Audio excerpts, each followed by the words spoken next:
What's up, everybody? Time for another episode of the Betting Booth. He's Zach Barron. I'm Jared Sandler. He is the king of the meat sheet. Sometimes I just like to say king of the meat, but I think that extra word is usually pretty important.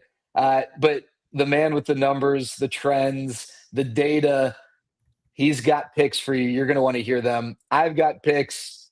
You're going to be forced to hear them to hear Zach's picks. So you can do with those picks what you like. But Zach, I know everyone loves the Super Bowl, and it's a lot of fun. And conference championship Sunday is a lot of fun. But wild card weekend's a blast. And now that you got it combined with college football semifinal yesterday, one tonight, two playoff games, or multiple playoff games the next couple days, and then of course the Monday night game. This is like an amazing football stretch we have here.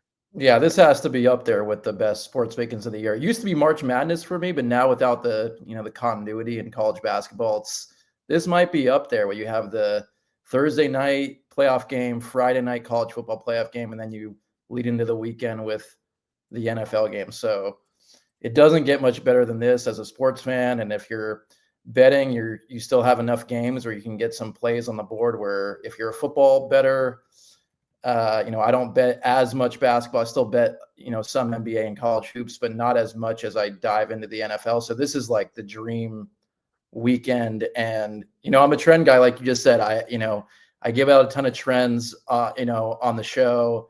I bet with the trends and with the line movement, and the playoffs is really when you can like shrink things down. And I think the trends, you can really pick which trends mean something to you in the playoffs. Yeah, you could say certain trends are completely random and just a coincidence, but there's a lot of trends like this weekend that I think are meaningful and then can help you make some good plays. So I'm excited to get into it.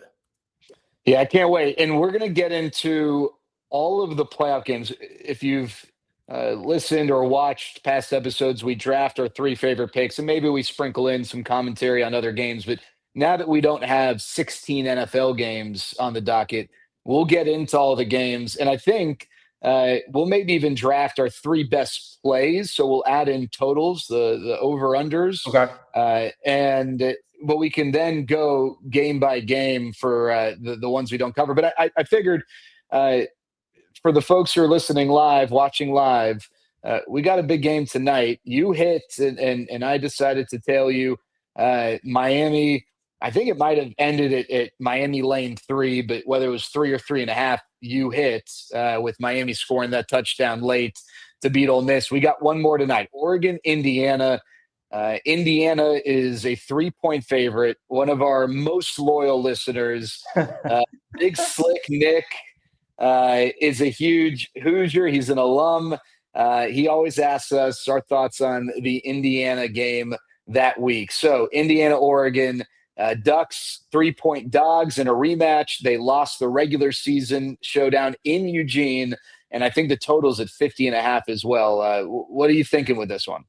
It's funny. I invited Nick to come watch the game with our meat sheet pick'em crew, who is, we're sweating the end of the year. We're in top 10 right now for a big payout. So we have Oregon in the pick'em. And so I invited Nick, but I don't think he's going to show up because I don't think he can deal with, I'm wearing my Oregon green right now. And we're getting high. It's not one of my highest confidence plays on the board just because I like some of the NFL plays a little bit more, but I gave it out last week. I liked it at 4.5. I thought the IU hype train was at its peak, and we gave it out at 4.5. And now you're seeing all the dollars mostly coming in IU, and that line has moved to 3.5. I'm even seeing some juice on the 3.5 on certain books right now. So the books agree that this is going to be a close game, and I think it's closer to IU by 1.5. I think really should be the line. So I still think there's value on the 3.5.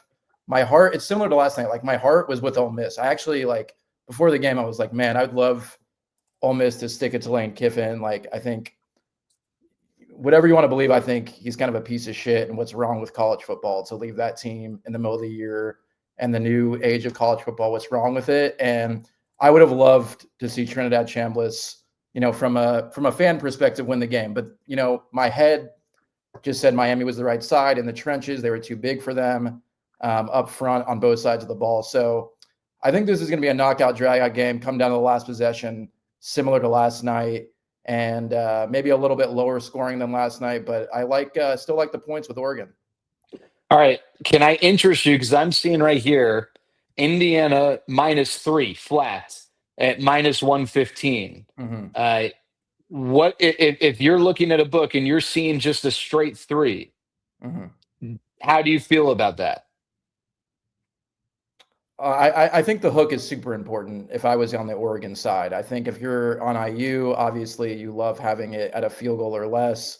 If you're on the Oregon side, I think having that hook is a nice protector. If you have the 3 without juice, if it's -115 on IU, you could be getting a discount on that 3.5, buying it up to 3.5. So I do think, waiting this long on Oregon and not getting the 3.5, I would want to have the hook. I played it at 4.5. I played it at 3.5. I bet it in the pick and pools. They posted it at 3.5. So I still have Oregon at the 3.5. If it was 2.5 or 3, I would be shakier on it. It would be more of a coin flip for me. So I think that hook is super important. And yeah, I would I don't know if I'd bet IU at 3, but I would bet maybe you could take a position on IU at 2.5. So Yeah. No, I think it's really interesting. I've gone back and forth on this. I have felt for a lot of the season that Oregon was really, really good and not a sleeping giant because it's not like people didn't think they were good, but like a team that was built to win this time of the year because they are really good defensively and they've got a great offensive line. And maybe people think that, Oregon, really good offensive line. They've had some really good offensive linemen drafted near the top of the draft. But I don't know that people think about Oregon defensively, as a team that, can really make life difficult. But I remember watching Oregon, Indiana in Eugene. And when Indiana beat Oregon, and we've talked about this, I was that's not easy to do. I as a Pac-12 guy, I have very closely followed Oregon for the last now nearly 20 years. It is not easy to go into Eugene and just dominate them the way that Indiana did. And the only reason that game was anywhere near as close as the score would suggest is because Oregon had a pick 6. But offensively, they were doing nothing. And here's my concern. If I were to play the devil's advocate with the Oregon pick, Dante Moore and Fernando Mendoza are both really good quarterbacks, might be 1 and 2 in the draft in terms of the top 2 quarterbacks taken. To me, Mendoza, lower long-term ceiling, but he has demonstrated a higher level of play so far. Dante Moore, maybe because of the added athleticism, a higher overall ceiling, but it just hasn't been as consistent. And when he's played bad teams, he's lit them up. Montana State, right. Oklahoma State, Northwestern, Oregon State. USC's not a bad team, but they're awful defensively. Minnesota, not a good team. When he's played good teams, he's struggled a little bit offensively, and including against Indiana. And so that's one thing that gives me a little bit of pause. The other thing is, and I don't know if it makes a difference or not, but we always, you talk about what happened to the team the week before. Indiana had a cakewalk, easy, like they could coast to a Right. win against Bama. Whereas even though Oregon beat Tech 23-0, that was a game that was close into the fourth quarter, and it was a really physical game. Mm-hmm. And I just wonder how those elements carry over to that next week. For sure. I think those are all legit points. And I think there's a chance, Cignetti's on a mission. You see what he looks like in interviews and on the sideline. He is not happy with the semifinals. This guy is on a mission, and he's doing it with some 3-star recruits. You would think that's going to catch up to them at some point with the level of talent just on the board. But, you dive into that game, like you said, in Eugene, Oregon was 3 of 14 on third down in that game, 2 turnovers in the game. It was 20-20 in the fourth quarter. So I would be, I might eat my words. I would be surprised if we just see Indiana just run them over like they did against Alabama. Agreed. I would be really, really shocked. And so when you're giving me the hook, I just could see this game, coming down to the last possession. And again, if you're asking me money line, I would take IU. I think IU is, if you're asking me which team's going to win the game, but you're giving me the hook on Oregon. We've talked about it before. It's hard to beat a team twice. The stats prove it. You saw the Alabama-Georgia game, not Alabama, Ole Miss, Georgia. They played twice. Georgia beats them in the regular season. Ole Miss comes out and beat them in the playoffs. So it's difficult, whatever the psychological reason is for that. I think this is going to be a drag out game. I'd be surprised to see either team just run the other team over. For whatever it's worth, I always find this a little interesting. Oregon and their kicker, Atticus Sappington, has made field goals beyond 50 yards. Nico Radicic, the kicker for Indiana, hasn't even attempted a field goal beyond 49 yards. And I just thought, last night in that Ole Miss game, I know Ole Miss didn't end up winning. They almost ended up covering. But they got from, was it Canaro, whatever his name was, I forget. Yeah, they had the confidence to get 3 points in that field position area when you're facing a 4th and 8, 4th and 12, whatever it might be, as opposed to 4th and 1 in that part of the field, you're going for it. 4th and 2, you're probably going for it. But if you're looking for a team that could steal points, that could be advantage Oregon. They do have a slightly better kicking game from a field goal standpoint. When you're talking about the difference between a hook and such a low point total, that that could play a role. For sure. And IU hasn't been in that many, close games, situational games late. I mean, they've had the Penn State game where they came up big and Mendoza had the Heisman moment in that game. But other than that, they've just been blowing the doors off of teams. So, they haven't had that pressure, a ton of, they had the Penn State game, but they haven't had a ton of big pressure moments where a guy's got to make a kick late in the game, or you got to get a first down to, keep the game alive, or whatever it is, seal the game with the first down. They haven't been in a lot of these big fourth quarter moments. So I'll be interested to see how Mendoza and how, the situational football that they play in those late game moments. So how about this first stat to underscore your point about not playing a lot of close games for Indiana? Yeah. Indiana this season has scored, I think it's 76 touchdowns. I don't know if you've seen this. They've scored 76 touchdowns. They've allowed 13 touchdowns this year. Insane. Isn't that nuts? We got a comment in the chat from Glazetown. Shouldn't Oregon win with the Nike money? Oregon is fraudulent. Signetti got this. And I think Glazetown has been heavy on Indiana from the start. He's called Indiana his lock in consecutive weeks. So we know that Glazetown is heavy on the Hoosiers tonight. I mean, I get it. He's a big Mark Cuban guy, throwing money at it. So, I mean, I get the hype. It makes sense. And this guy like Signetti, it's incredible what he's done. It's really is just incredible with the recruits, like I said, and all these big programs just kicking themselves that this guy is doing this with this team. I got a buddy who's a big Nebraska fan, and it's like we've been waiting for something like this for forever. Indiana's doing it, since Tom Osborne left. Yeah. Right. So yeah, playing Oregon, I played it at 4.5, played it at 3.5. Again, ready to eat my words from my IU crew if it doesn't go that way. But it's not one of my biggest plays. Again, I'm a little bit more bullish on some of the NFL stuff this week. Well, that's a perfect segue. Let's get to it. We've got 6. I don't think it's super wild card weekend or whatever they used to call it, but it's 6 games to make up wild card weekend.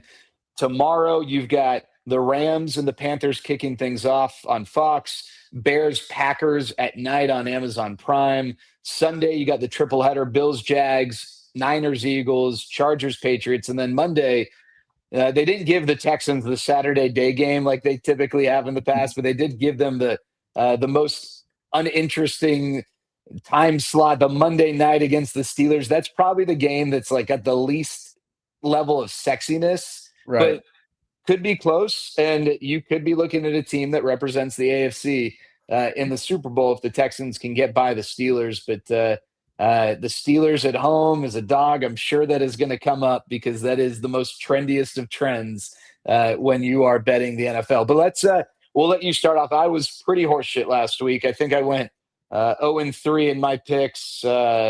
Yeah, Baltimore, Tampa, and San Fran. I lost all three.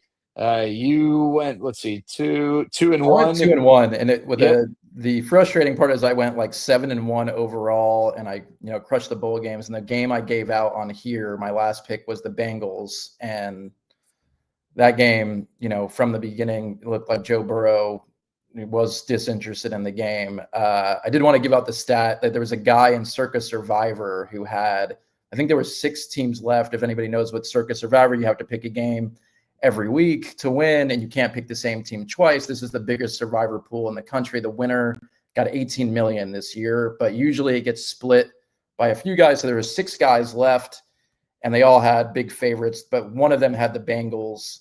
And the guy who created DVOA, this guy Aaron Schatz, gave out this tweet that according to the metrics of the Browns-Bengals game, there was basically the stats of the game, situations in the game, third downs, turnovers, whatever.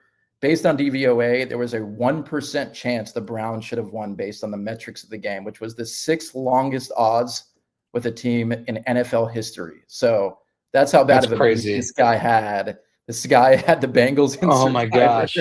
and it was like about a $3 million payout, and got zero. Is it So all or nothing? Circus Survivor. So it's it's all or nothing. $1,000. Yeah. Okay, They so can it's not all like he gets decide to anything. chop. If you want, if there's a agreement between everybody left, you can split the money. But if one person disagrees, you can't split. And there was no agreement this year to split the money. There were so many big favorites left because there were so many teams resting players where you could get, you get the Jags favored by 2 touchdowns, or you could get the Broncos were favored. A lot of people had teams left that were huge favorites. Minnesota was a 13-point favorite on the last week. So to take the Bengals in a spot where it just looks like you're a shoe-in to get 3 million and then you get 0.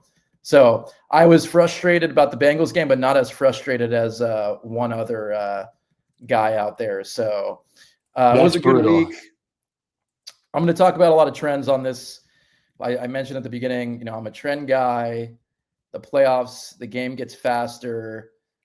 There's less games, and there's so many stats that you can use. And the 3 most important ones that I will use in my picks, and they're not going to apply to every single pick, but in general, experience matters in the playoffs. Mm-hmm. Quarterbacks who don't have experience do not do well against the spread.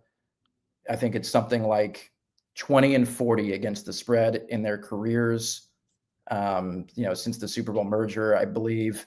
So quarterbacks who don't have experience usually don't want to bet on them. We have 3 this weekend. We have Drake May, we have Bryce Young, and we have Caleb Williams. So we have 3 guys who've never been in the playoffs. The playoffs, it's a different level of game speed. You've never been there before with the pressure. That's really important. Unders in the playoffs of late have been on fire. Since 2004, 49-23 unders, which is crazy in the division, in the wild card round. All 6 games this weekend are outside. So unders is a good thing to look at in general in the playoffs, especially in the wild card round. Outdoors, colder weather, less flags being thrown on the field in the playoffs. So I like to look at the unders in the playoffs. And the last one is the underdogs. Underdogs of late have been covering machines since 2017, 60-38 against the spread overall against the spread underdogs. So wild card round, they're 27-15 since 2017. So if you just blindly bet the underdogs since 2017, you're up 22 units against the spread. So those are 3 big ones. Again, it doesn't mean every single pick I have, and I'm not betting every under. I'm not betting against, I'm not betting every single underdog either. But I think you go in with these trends knowing, give you some knowledge before you make your pick. So the first one I have is going to follow some of those trends, and it's going to be probably surprising pick to you. And I'm going to make it the LA Chargers. And I've been waiting all year for a spot to fade the Pats. I've been saying how crappy their schedule has been. They haven't played a legit defense all year. And here is the spot. We finally get the spot. We get to fade the Pats. The money is pouring in on the Pats. This line has not budged. Still at 3.5. I think if it does get to 4, the books know that the Sharps are just going to really come in hard on this Chargers team, so they're keeping it at this 3.5 number. This is the best defense Drake May's played all year. They've played 3 teams the entire year with above a 500 record, the Patriots. They've played the Bills twice, 1-1, and they played the Steelers. They lost that game. So they've played 3 games against teams over 500. And, the Steelers, their defense has gotten better late in the year. The Bills don't have a good defense. This is the most legit. I think the Chargers have a top 5 defense. And we're going to see if Drake May does it against this team. I will eat my words. I will say Drake May deserves the MVP. But what the Chargers do really well is take away the deep ball, and that's what Drake May likes to do most, is throw it deep. So, again, Herbert, I'll give out the Herbert stats. As a dog of more than 3, 13-6 ATS.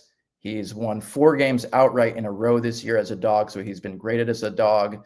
I don't trust the Chargers offensive line, but if you're going to give me the hook here against a Patriots team who has not been tested the entire year, I think this is going to be a close game. This is going to be my number 1 play of the Chargers.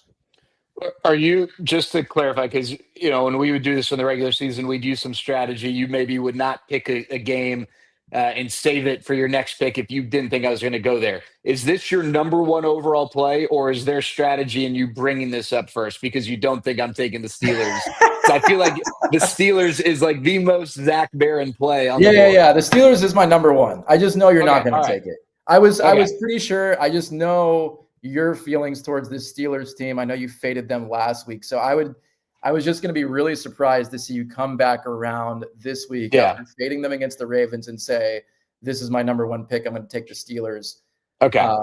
I can get into the Steelers when I pick them, but I thought your number 1 pick, just based on what I think your thoughts are overall on all these teams, I thought your number 1 pick was either going to be the Jags or the Rams for whatever reason. Okay. So I don't know if that's true, but I thought there was, I don't know. I don't know if I for sure thought you were going to take the Chargers.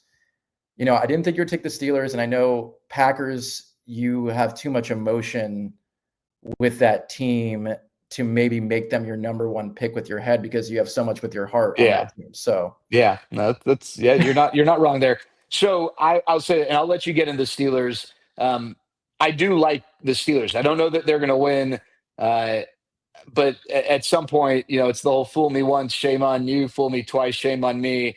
And it's one of those things in betting. We talk about this. You might not win that one bet. That's why when if you're newish to this, don't, people bet in units, and a unit to me and a unit to you and a unit to the next person might be different. But, people don't just throw everything that they have in, their pool to bet on one game, because every trend can point in a certain direction. And that one Saturday or Sunday might not go your way. That Bengals example you just used, they win that game 90 times out of 100, whatever. Right. But you don't want to be on the wrong side of, an oblong ball bouncing the wrong way. And so, the Steelers bet is the right bet. I'll let you talk about that. I'm not going to take that here.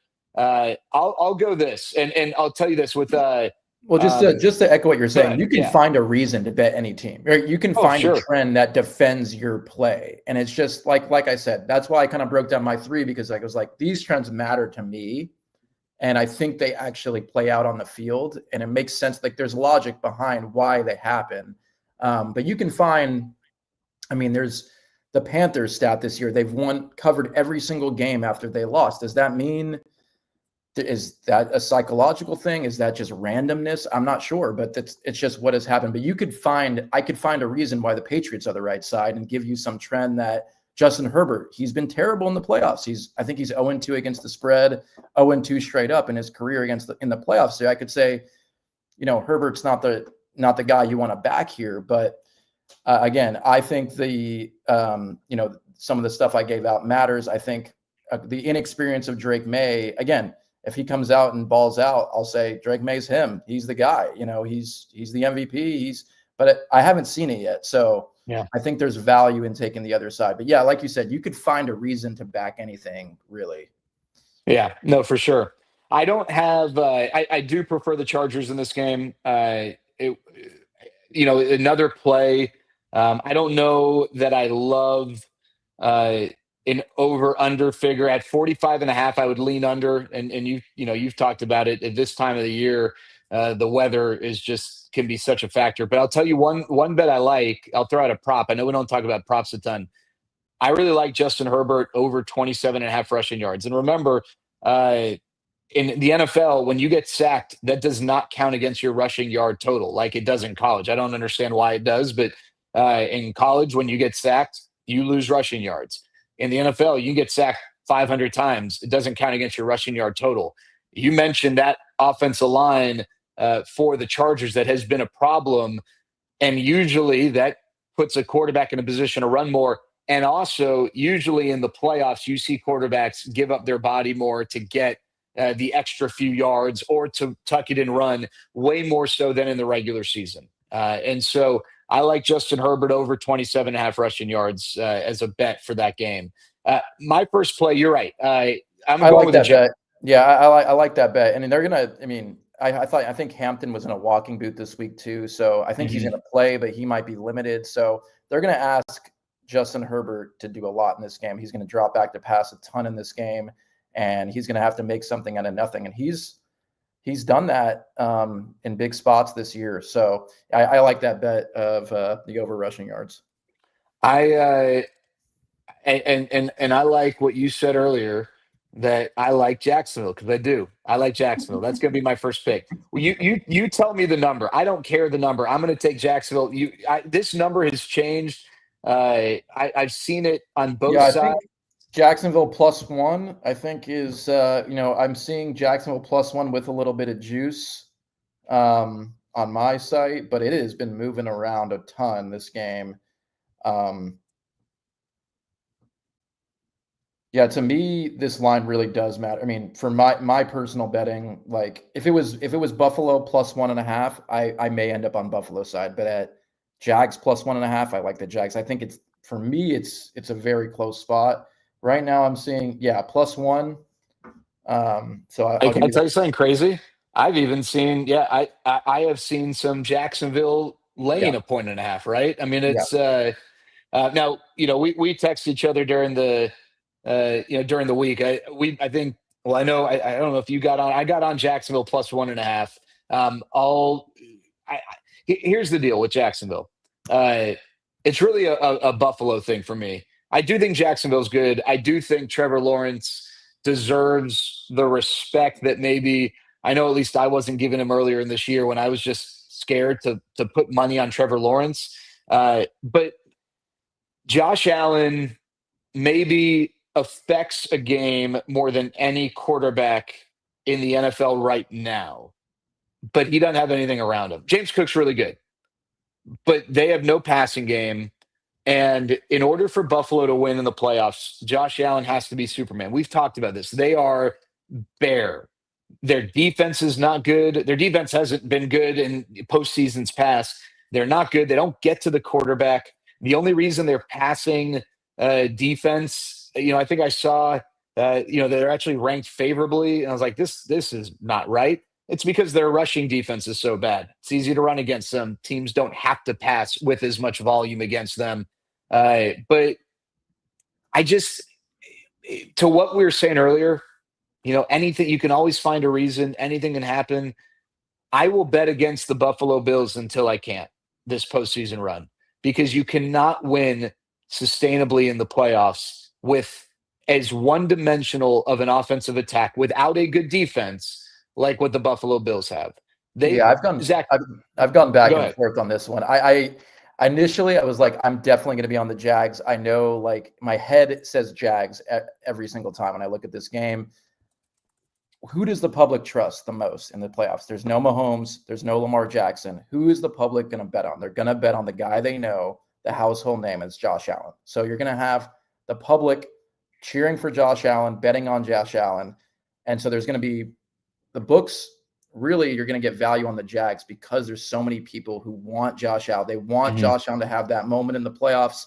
They want to see him succeed, get that Super Bowl, make a run. And so I know in my head the Jags are the right side. They're the more well-rounded football team. They've been better all year, better on defense, better up front. I think the Jags haven't allowed, I saw this stat, the Jags haven't allowed a 75-yard rusher the entire season.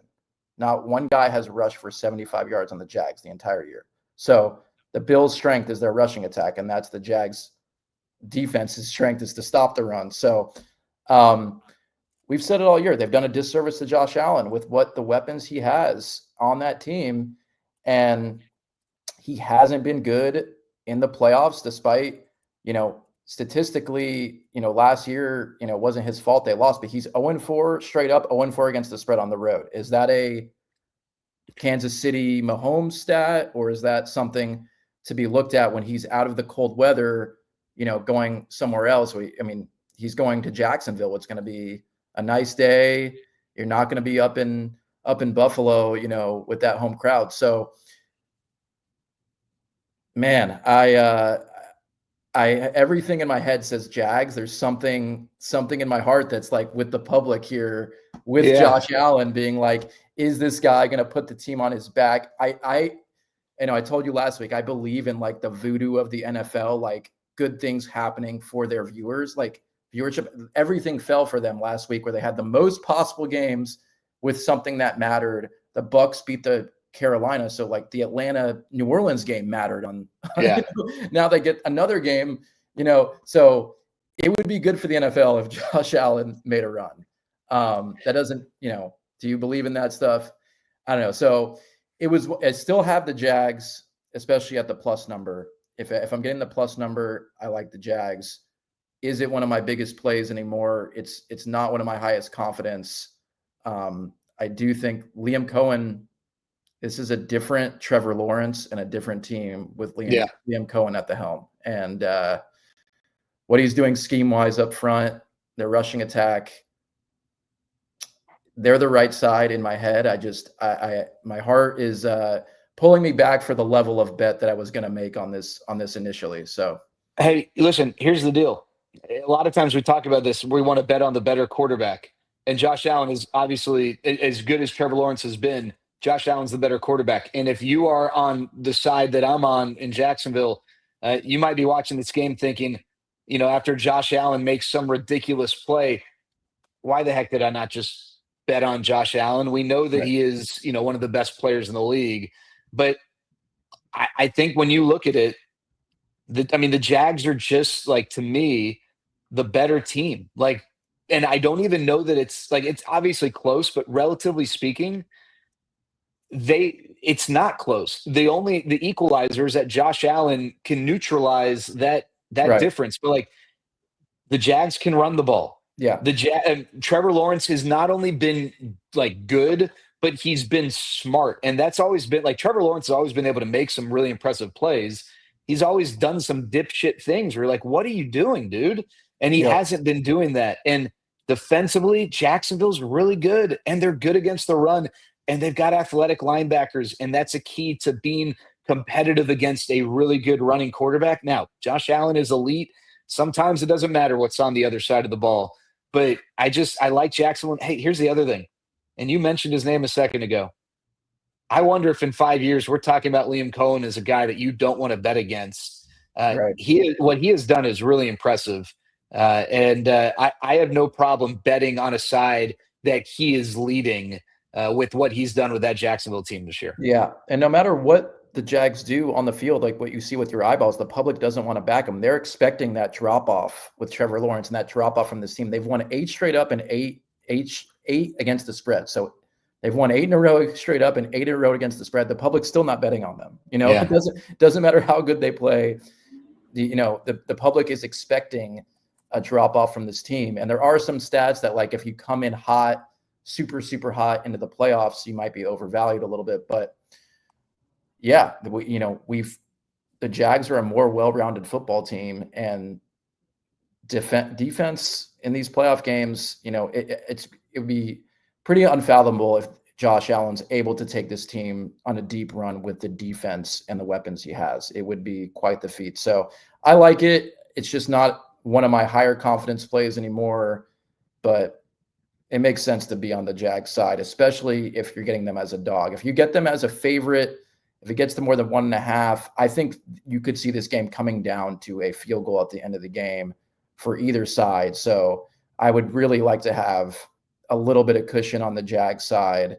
If you're up by 2 and you're Jacksonville late in the game and Josh Allen has the ball, you're not feeling good if you're a 1.5-point favorite. But if you have that 1.5, you're feeling a little bit better in that spot. So I do think that getting them as a dog is super important if you can find that out there. We'll get into the Steelers. Yeah, let's do it. Break it down. I just talked about voodoo, and the voodoo is real for this team. If you told me 5 or 6 weeks ago that I'd be betting on the Steelers in the first round of the playoff as one of my biggest plays, I would have called you Delulu. I mean, this is crazy that I'm taking the Steelers as probably my biggest play of the week, but I can't, I bet it last week, Monday night Steelers, the voodoo is real. 23-1 straight up since 1992 on Monday night. The only loss is COVID year. So there was no fans in the stadium.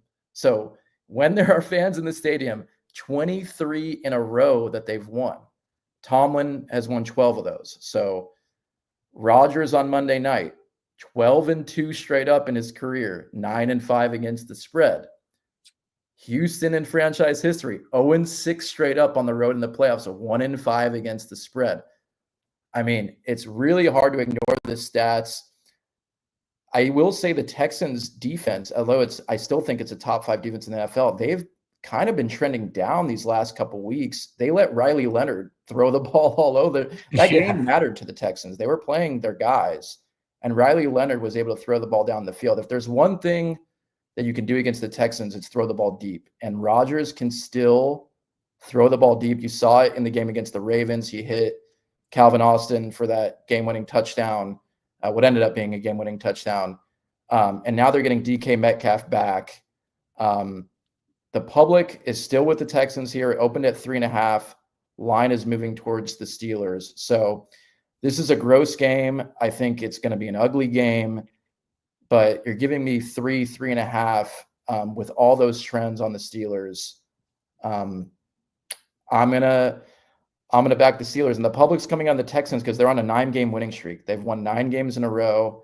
And history will tell you, I said it with the Jags, they're on an 8-game winning streak. 9 is, for whatever reason, again, you could take these trends and say that's just random. 9-game winning streak. Since 2002, 6-19 against the spread if you're on a 9-game winning streak coming into the playoffs. So books are probably overvaluing a little bit. Public is going to like those teams a little bit more because they've been hot. So we're getting a steal on this number. Even at 3, I think it's a steal. I think this line should be closer to a pick 'em. Maybe Texans by 1. So you're giving me this much value. I'm going to ride with the Voodoo Steelers. We were talking about Tomlin getting fired last week, and now we're betting him as a home dog twice in a row on Monday night. What a spot. And I'm going to tell you this. I'm sprinkling some of the Steelers Super Bowl. I mean, this is, again, told me 6 weeks ago I was sprinkling Steelers Super Bowl. 55-1 is insane. I mean, they have a home game against the Texans. Then they go to Denver. I mean, you can just hedge it. If you win this round, you could just hedge it and bet some other teams. Because they'll be, by next week, they'll be 20-1, So the AFC is wide open, and we're gonna keep the magic rolling with this team. And I'll play the experienced quarterback here in Rodgers, who's been in these spots. He's been on these cold weather spots before. Let's keep the money coming in with the Steelers as a dog. I like it. I just think ultimately, I say that it's the play you've got to make. I mean, hey, the play you've got to make is the play that ultimately wins. But it is really tough to justify, based on what you just said, going with the Texans. And I do think the Texans, I said this a few weeks ago, the Texans were one of my 5 teams most likely to win the Super Bowl. And I still think that can be true. This is not a great matchup for them uh, just because of some of the things you talked about. Uh, here's the thing: at the end of the day, Aaron Rodgers is Aaron Rodgers, and he might not be peak Aaron Rodgers, but as you mentioned, he showed that he can still sling it, and he's going to have DK Metcalf back. They don't have this like scary running game, but they've developed this quick pass game that is effectively is just that. Right. And I don't know what the latest is on Darnell Washington. Crazy to think like he's actually like a pretty relevant piece for them because of the way they use him. Uh, I don't know if there's been any ruling on whether he's playing or not, but you're getting DK Metcalf back. You've got TJ Watt healthy. Okay, so Darnell Washington is out with the broken forearm. I'd seen that maybe they were going to cast it up Yeah. and try and get him to go. That But hurts no, them no in the run Darnell. game a bunch. It hurts Yeah, them. It for hurts them a sure. ton in the run game. But like you said, they have those quick little passes. I mean, Kenneth Gainwell, what he has become for this team. I mean, I would give him the MVP of this offense, Kenneth Gainwell. I mean, he is Been just huge. he's a security blanket for Rodgers. Everything that comes near him, he's catching, and he's basically a hybrid receiver running back for them. And he's Rodgers in these is still able to read the defense pre-snap and make good reads and make quick releases, like you said. And the Texans sell out for the run a ton. So you saw it last week against the Colts. They were selling out for Jonathan Taylor, and Riley Yeah. Leonard was able to beat them deep a few times with Alec Pierce. So you would think with DK back, Rodgers is going to take some shots downfield. So you're asking me which quarterback I trust more late in a playoff game between Stroud in the cold in Pittsburgh or Rodgers. I'm going with Rodgers. Yeah. I do like the under, and I like another play that doesn't usually correlate with a low total, which is, I think it's down to 38. But I do like Rodgers passing attempts over. It's at 33.5. What you said, the quick passing game, that kind of substitutes part of their running game. Plus, I just think at the end of the day, Rodgers is going to want to put the ball in his hands, and he's got that sort of autonomy at the line. Not saying he's a ball hog. I mean, if you watch that Ravens game, they ran the ball really effectively at times, and he's got the power to do whatever he wants at the line. But I think that at the end of the day, 33.5 is not a high bar for him to clear in a game like this. Yeah. All I right, feel like so they've got the experienced guys. I feel like they've got that like nobody believes in us kind of rah Tomlin. This is like yeah, this is the classic Tomlin, like about to get fired or not fired, but you said last week there was a chance he might leave for TV, and then the guy on the other side is, out. your rival is the guy who's let go after the game. So I think this defense, they've been playing with some real grit these last couple of weeks. TJ playing through a ton of injuries to be out there. They've got all these veteran guys, and in these spots in the playoffs, that's the side I'm probably going to end up on. So, what are you seeing? My next pick, I'm going to go to Chicago for Bears Packers, but what are you seeing with Bears Packers total? So total, I'm seeing Because this 44 number and has a half. dropped. 44 Okay. and a half total. So, I played this earlier in the week at 45.5. I'll still play it at 44.5. I'll take the under here. Now, the game line, and we were talking about this yesterday. I got the Packers early at Packers plus 1.5. The Packers are now 2-point favorites. I think I've even seen up to 2.5-point favorites, which is kind of crazy the way that swung. I'm going to wait to see whether I want to make that a play at that number, but I like the under here. First of all, the elements, right? We've talked about it. Chicago going to be cold. Chance that it's going to be windy. You've got the thing from me. Yes, you've got two head coaches that are very offensively minded or offensive minded in Matt LaFleur and Ben Johnson. This is going to be the third time they've played in the last 6 weeks. That to me typically is advantage defense. I think that you've got two quarterbacks who can both be really good, but there's a lot of reasons why they both might not be Mhm. really good, right? Like Josh Allen's going to be awesome. It's just a matter of whether he gets the support around him. Jordan Love has not played for a few weeks after the concussion he sustained against the Bears. Uh, Plus, he still is without Tucker Kraft. Yes, Christian Watson is back. He's healthy. They do have Josh Jacobs back. He's off the injury report. But it's just not the most dynamic receiving core and passing attack. And then Caleb Williams goes to what you said at the very beginning, first-time quarterback or Mhm. first-time playoff quarterback. I don't know that I watch or I think about these guys like, yeah, they're going to light it up. Mhm. Plus, what I said, and then you got a Bears team. Ben Johnson loves to establish the run. Uh, the Packers kind of do too, and they also have a pretty strong quick pass game. That's always been a staple of the Packers going back to Aaron Rodgers, and it's carried on with Jordan Love. Uh, I just think in this game, third time these teams have faced each other outdoors. I like the under hitting here, even as it's dropped to 44.5. Love did it 45.5. Still will play it at 44.5. So that's my second play. Yeah, I love it. I love it. And like you said, you almost expect one of these quarterbacks to lay an egg in this game. Is it going to be Love, who's possibly rusty coming off an injury and hasn't played in a while? Is it Caleb Williams, who's in his first playoff game and he looked like shit against the Lions secondary, which is, for all intents and purposes, maybe the worst secondary in the league. They couldn't move the ball to the last 5 minutes, until the fourth quarter.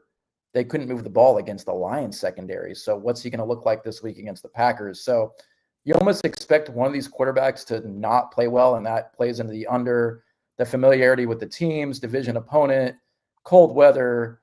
I like it. I like the under. You know, you've probably seen some of these stats, but this is surprising. Do you know how many times the Packers and Bears have played each other in the playoffs? Twice. Wow. I did not expect you to get that twice. This is only the third Yeah. time they've ever played in the playoffs, which is pretty insane. And the Bears haven't beat the Packers in the playoffs since Pearl Harbor. And it was the weekend 1941 is when the Bears beat the Packers. But I like the side even more than the under. I like the Packers here. I think the Is Packers are this your coming third in. play? No, it's not my third play. Okay. It's not my third play, but I mean, the Packers are basically coming in off a bye, where they got to rest their guys. Yes, you could Yeah. say Love could be rusty. They don't have Micah. They don't have Tucker Kraft.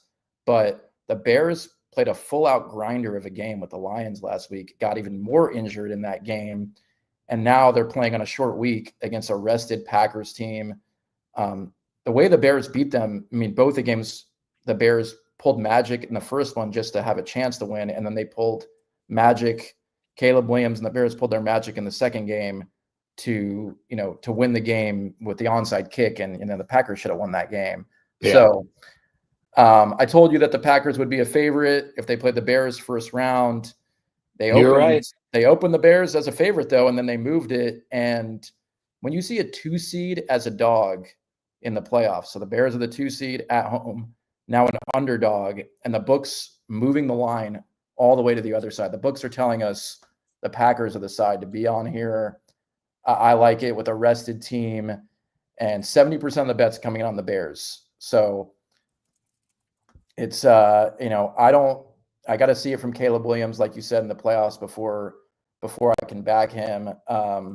Some other good little tidbits about this game: the Packers 0-6-1 as when the public is on the Packers this week, 0-6-1 against the spread.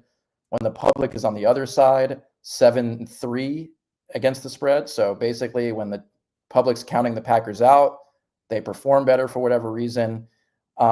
They're the more experienced team. This is Ben Johnson, also his first time as a head coach in the playoffs. I know he's been a huge revelation for this Bears team, but LaFleur he's the oldest coach in the playoffs at age 46, which is pretty insane when you think he's just a little bit older than us. I mean, of the 12 playoff teams, he's the oldest. So It's crazy. Yeah. that's pretty insane. So I do like the Packers a lot. The reasons you just shared. Yeah. I don't know. I was debating whether I was going to be my third play or not. If you steal my third play, then maybe I'll go that route. But Yeah. The Bears I'll are hold getting off for now. Odunze back in this game, so maybe they can get back some of that, some of that big passing yards that they had early in the year. But yeah, I'm gonna side with the books here. I can, they're making a 2 seed at home, a dog, and moving the line toward the Packers, despite public coming in on the Bears. So that we know it's the sharp side to be on the Packers here. My last pick, it's between two. So initially, it was going to be the Rams, and the Rams are my Super Bowl pick. Yep. I think the Rams are probably the best 5 seed that the playoffs has ever seen, and the Panthers might be the worst team that the worst team to ever host a playoff game. The Panthers have a negative 69-point differential this year, and they're hosting a playoff game. They're the biggest Not home nice. underdog in NFL history. They still haven't won a game as a favorite the entire year, which we gave out that stat a bunch when they were a favorite. So this is the first team ever in the Super Bowl era to make the playoffs when never winning a game as a favorite the entire year. So it's so bizarre. It's so bizarre that they're hosting a playoff game. And the Rams, if you look at the Rams losses, yeah, the Atlanta loss was bad. They didn't have Devontae in that game. They lost to Carolina. They had a pick 6 in that game and multiple turnovers. There was rain in that game. They lost on the last play of the game to the Niners early in the year.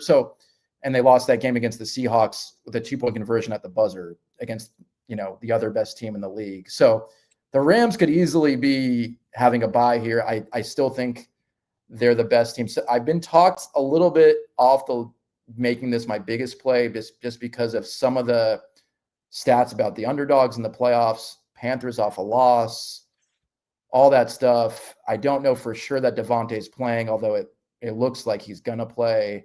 So I'll make my last play the Eagles. Oh, no. You took it. Yeah. I'm going to make my last play the Eagles, and I played it early in the week at 4.5. Now I think it's all the way up to 6 on some You've books. seen it 6. Wow. Okay. Yeah. I'll give it to you for 5.5.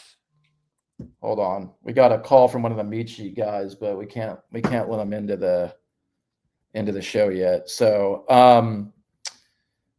yeah, Eagles. The San Fran team is a different team without Trent Williams. And we saw it last week without Trent Williams against the Seahawks. I texted you, we talked about that game on the show, and I texted you before the game, just the line movement, no Trent Williams.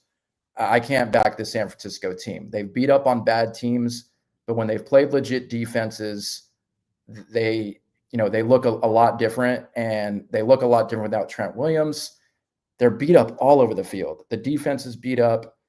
McCaffrey didn't look like himself in that game against the Seahawks, so I don't know how healthy he is. And as much as this Eagles offense just can go into a coma, that's when you get scared about betting the Eagles, because this offense throughout the year, they just may go into a coma at any minute and just be completely, can't move the ball. But Jalen Hurts late in the year, we have to keep trusting what we've seen over the years. He's been a gamer late in the year, 5-0 straight up and 4-1 against the spread at home in the playoffs in his career. He's 31-5 straight up at home in his career. So just at home, he is a beast. Hurts in December or later as a home favorite, 13-1 straight up.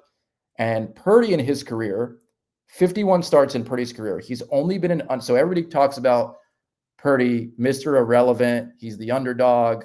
Look what he's done with this team. This is how good the supporting cast of the Niners has been with them. He's had 51 career starts. He's been an underdog 4 times in 51 career starts. So he's an underdog here. This will be the 5th time he's ever an underdog in his career. In those 4 games, 0-4 straight up, 0-4 against the spread, failing to cover by over 12 points a game. So here's a spot. He's an underdog. We have to follow that trend. The Eagles are rested. They rested their guys last week. The Niners are beat up. Lane Johnson's going to be back for the Eagles. So everything points to Eagles, and the public still is backing this San Fran because they see this big number and they think, wow, 4.5, or 6 now, I can get, they can lose by 4 and I can still have San Fran. But this is not the same San Fran team as the middle of the year. They are beat up everywhere. And we're going to go with the healthy team that I still think has an outside shot of making a Super Bowl run. Yeah, that was where I was going to go. I've said this on the show for weeks. The Eagles at times this year have been the subject of concern, but I think they've got a high level of play with food factor for a team that's not just the defending Super Bowl champion, but playing in a pretty shitty division. Not a lot of incentive for them to get their act together early on. We've seen this with the Chiefs. We saw it with the Patriots. I'm not saying they're I'm not comparing Jalen Hurts to Mahomes or Brady. I'm not saying the Eagles are as dynastic as the Chiefs or Patriots, but with teams that have been really good, like that team has been, sometimes you see it. And I still think, I mean, if you told me the Rams came out of the NFC, wouldn't be surprised one bit. But if you told me I had to make a play right now and forget the value, right? Forget the value of it. I still think the Eagles are the best team in the NFC. And they could fall flat on their face this week because we've seen them just sort of enigmatically not show up at certain times. I'm betting on that now that the lights are on in the playoffs, we're going to get the best of the Eagles. You're going to get the best of Jalen Hurts. We mentioned earlier Justin Herbert, more willing to run in the playoffs. Perhaps we've seen that from Jalen Hurts here in recent years. And we saw Patrick Mahomes would do it as well in those spots. So I really like this play. I think the next play I would go to is Rams Panthers over 46. But for our game, I'll go, just so I don't have two totals, I'll go with the Packers laying a point and a half, even though we got it early in the week, getting a point and a half. I'll lay it with them. I'll play it with them laying a point and a half. We kind of already broke it down as to why, they really have been the better team in the two matchups between these two sides. The Bears, this is a short week for both teams, but the Packers have, had a lot of guys rest on Sunday. They did not play a game they gave a crap about. The Bears were fighting tooth and nail down to the wire. And played a physical game. And so, the outdoors shouldn't bother Green Bay. There is a home field advantage still, of course, but it's not like they're an indoor team that's now going to play in cold Chicago weather. I don't know. I don't think the Packers are some juggernaut or anything. They obviously have a beat up roster that is not as daunting as it was maybe a month ago. No Micah Parsons doesn't help, but we talked about it in that matchup against the Bears last time. No Micah Parsons. It's not that he impacts everything, but Caleb didn't get sacked the first time those two teams played. That's not to say Micah didn't have an impact. He did. He made life hard, but Caleb's the type of quarterback where I don't know that you have to have that top end pass rush to get him off his game. And so I think no Micah Parsons is okay in this matchup. So I'll go with the Packers. But I do think if you ask me which play do I like better, I think I like Rams Panthers better. Rams Panthers over better. You mentioned, the Rams defensively at times, they've been vulnerable. Even if they get up early, I think you could see the Panthers put up some points late just to stick around. This is a playoff game. No one's going to be resting guys to get ready for the next week, right? So you could be down 28 and the Panthers are still going to be grinding their ass off to get points on the board. But ultimately, I think the Rams are going to be able to score. Yeah. I think they're going to be able to score, a lot. And so I don't think they need to, I don't think the Panthers need to get a high number for this over to hit. So I like that play better. But for our game, I don't want to have two totals while you play three spreads. So I'll play a second one. I'll go Packers laying 1.5. Okay. Yeah, I like the over in the Rams game. I haven't played it. It makes some sense. All these teams have flaws, and that's the beauty of this playoffs. We don't have a juggernaut team that you're just saying this team all around the board. The Eagles, you would think talent-wise, but we've been talking about just asleep at the wheel sometimes. The Rams, you can throw on the Rams. I mean, that's their weakness defensively is teams have been able to pass the ball on the Rams. And Bryce Young, I don't think he's going to be able to keep up with the pace that Matt Stafford sets in that game, but they should be able to pass the ball a little bit. and the Rams, we've seen it with McVay. He's not going to take his foot off the gas, especially if they have Devontae added back. Devontae, 14 touchdowns, led the league, even though he didn't play like the last 4 or 5 games. So adding him back really changes the dynamic of the offense and what you have to address as a defense. So the Rams have a playing with their food issue, just like the Eagles do too. They really do.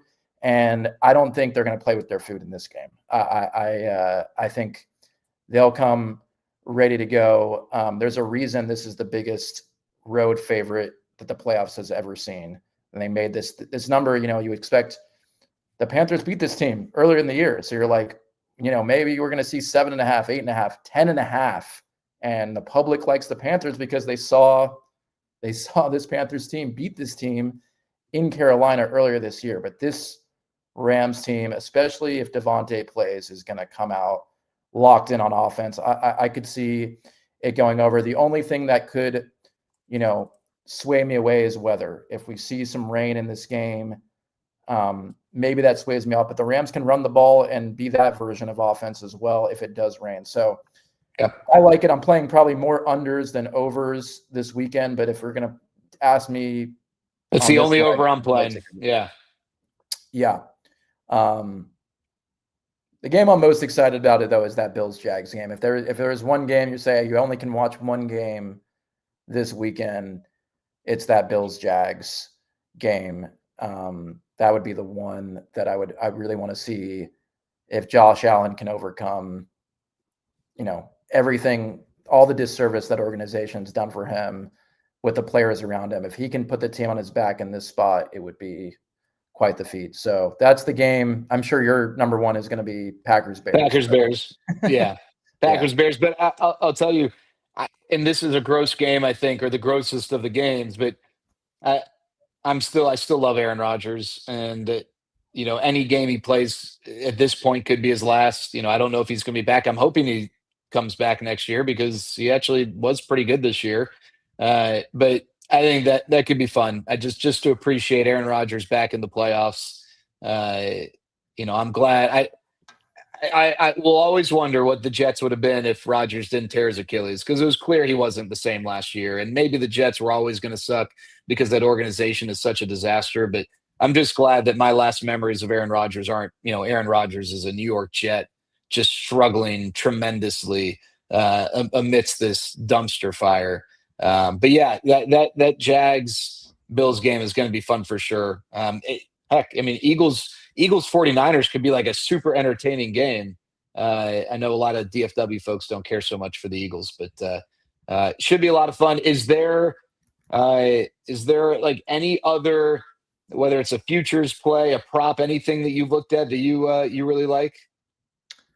I like what you said about Jalen Hurts. I think Jalen Hurts really does save his body conscientiously throughout the year. He's really smart with his body throughout the year. I think looking at Jalen Hurts rushing props in the playoffs, it's paid off every year he's been in the playoffs. So I think looking at the rushing props, you get good numbers on those because he doesn't really run the ball during the year, but he will put his body on the line in the must-win games in the playoffs. So I like that. I told you I sprinkled some Steelers Super Bowl stuff just because I think if they win this week, you'll see that number drop down, and then you can hedge with some other AFC teams because someone has to come out of the AFC.